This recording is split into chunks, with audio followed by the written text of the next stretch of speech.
Dumating na nga pala yung in-order kong impact drill. Sa trabaho kasi, mahirap pag wala kang gamit.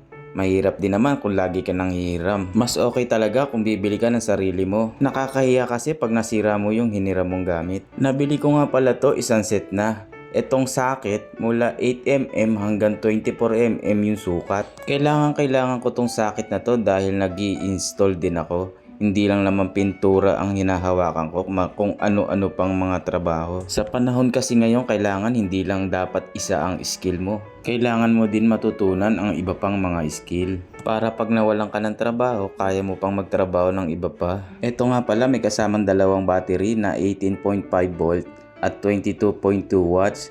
Dalawa nga pala in order ko para pagka nalobat yung isa, pwede kong i-charge yung isa. At saka nga pala guys, Leon battery na to. Talagang malalaman mong matibay at matagal din tong malobat. At meron na nga rin pala tong kasamang 4 na drill bit na magagamit mo kagad. At syempre, yung kanyang charger. Ito yung unit natin na impact drill. Yung tatak pala niya guys, ayan,